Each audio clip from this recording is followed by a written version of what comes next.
আসসালামু আলাইকুম প্রিয় দর্শক, আজকের এই আলোচনার শিরোনামটি দেখে হয়তোবা বুঝতে পেরেছেন যে কী বিষয়ে আলোচনা করতে যাচ্ছি।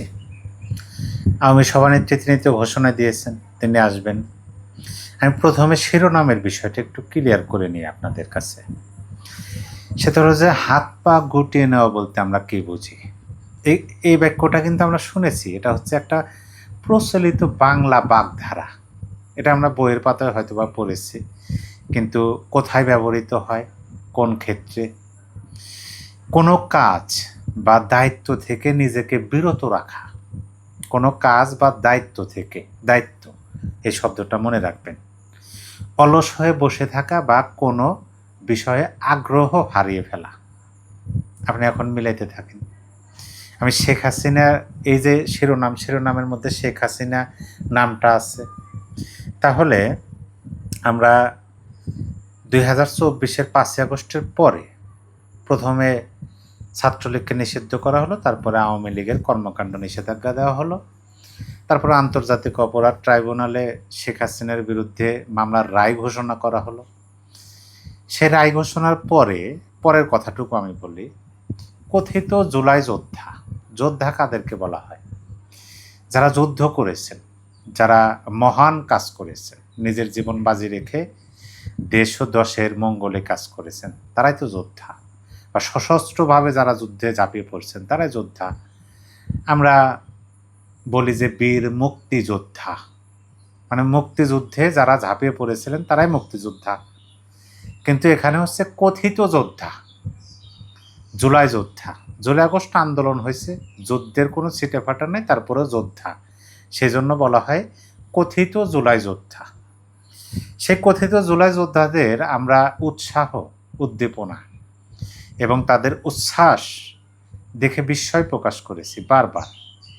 তারা যখন শেখ হাসিনার রায় ঘোষণা করা হলো, সেটা আবার প্রচার করা হলো, লাইভ সম্প্রচার করা হলো, সেটা দেখে ব্যাপক উল্লাস তারা করেছে, আনন্দে মেতেছিলেন। এবার হয়েছে, সারা জীবন আর দেশে আসতে পারবে না, তিনি তো আসবেন নাই, তাকে আমরা নিয়ে আসব, নিয়ে এসে তার রায়টা কার্যকর করব, এই ধরনের কথা কিন্তু কথিত সেই জুলাই যোদ্ধারা বলেছিলেন, আনন্দ করেছেন। সোশ্যাল মিডিয়াতে তারা অনেক কিছু করেছেন, সেগুলো বর্ণনা বিস্তারিত বলার কিছু নাই। কিন্তু এখন আমার কথা হলো যে ডক্টর ইউনূসের আমলে এই কথিত জুলাই যোদ্ধাদের নানানভাবে বোঝানোর চেষ্টা করা হয়েছে, আশ্বস্ত করা হয়েছে যে তোমরা একটু ধৈর্য ধরো, অপেক্ষা করো। চেষ্টা করা হচ্ছে শেখ হাসিনাকে নিয়ে আসার জন্য। আমরা বারংবার চিঠি দিচ্ছি। বিমস্টেক সম্মেলনের সাইড লাইনে ডক্টর ইউনূস এবং আমাদের পার্শ্ববর্তী রাষ্ট্রের প্রধানমন্ত্রীর সাথে একটা বৈঠক হলো।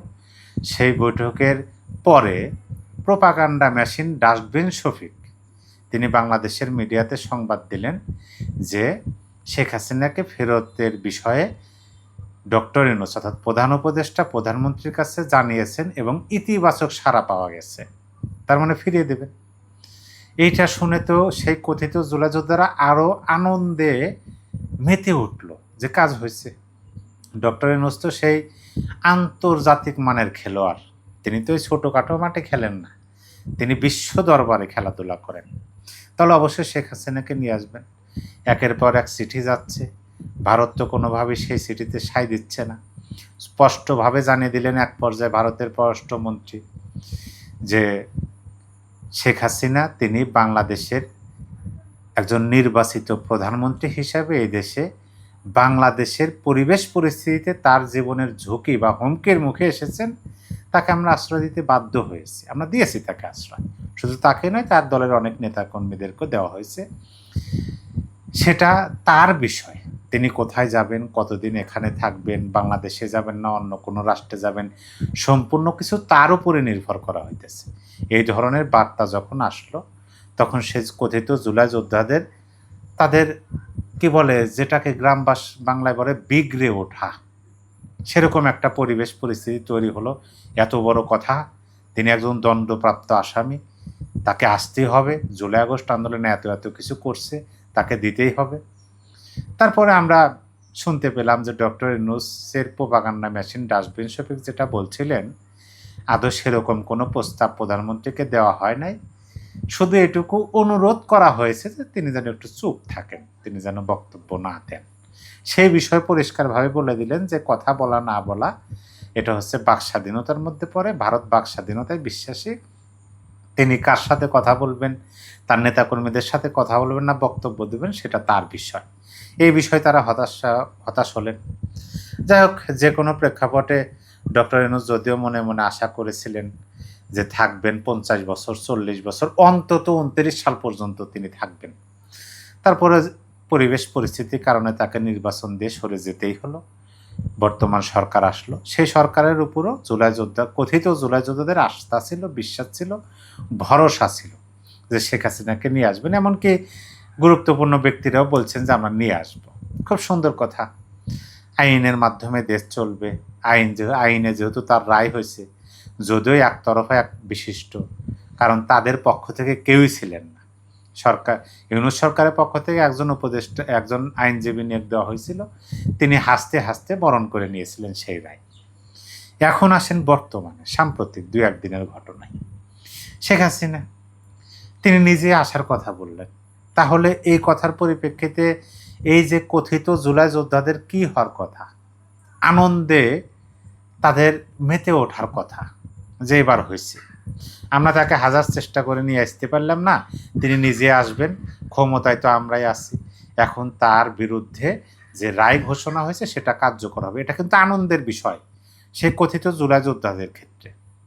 কিন্তু আমরা কি দেখতেছি, ওই যে এখন আপনি শিরোনামের দিকে চলে যান, হাত পা গুটিয়ে নিলেন। আমরা এখন পর্যন্ত প্রায় 72 ঘন্টা অতিবাহিত হতে চলেছে। আওয়ামী সভানেত্রী আন্তর্জাতিক সংবাদ মাধ্যম দ্য রয়টার্সে দিয়েছেন সাক্ষাৎকার, কিন্তু বর্তমান ক্ষমতাসীনদের পক্ষ থেকে আমরা এখন পর্যন্ত আনুষ্ঠানিক কোনো বক্তব্যই পেলাম না। কথিত জুলাই যোদ্ধাদের 2-1 বক্তব্য, যে বক্তব্যগুলো ধর্তব্যের মধ্যেই পড়তেছে না, কেউ শুনতেইছে না।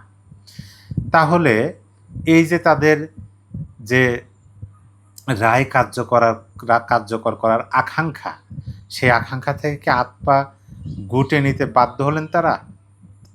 হাত পা গুটিয়ে নিলেন মানে দায়িত্ব থেকে নিজেকে বিরত রাখলেন। কেন রাখলেন? তাহলে কি ওই যে গুণীজনের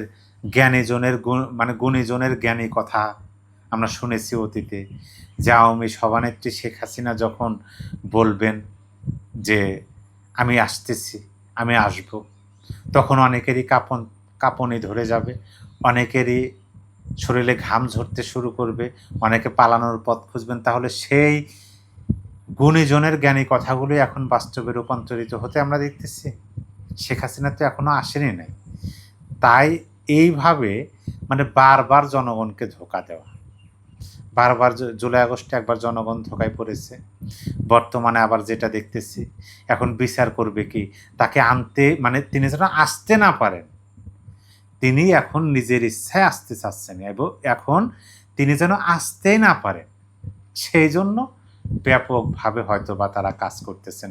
আমরা একজনের বক্তব্য শুনলাম, তিনি বললেন তিনি আসতে পারবেন না, তাকে আসতে হবে কিসের মাধ্যমে, তাকে বর্তমান শাসক গোষ্ঠীর হাতে তুলে দিতে হবে। কিন্তু তিনি তো সেটা বলেন নাই, তিনি বলছেন যে আমি আসব। আপনি এই বিষয়গুলো একটু মিলানোর চেষ্টা করেন, মিলিয়ে দেখেন যে হাত পা গুটিয়ে নেওয়ার মতো অবস্থা হয়েছে কিনা। শেখ হাসিনা আসেনি নাই, তাহলে শেখ হাসিনা আসলে কি তার রায় কার্যকরের বিপরীত কোনো ঘটনা আমরা দেখতে যাচ্ছি? প্রিয় দর্শক, এ বিষয়ে আপনার কিছু বলার থাকলে কমেন্ট বক্সে লিখে জানিয়ে দিতে পারেন।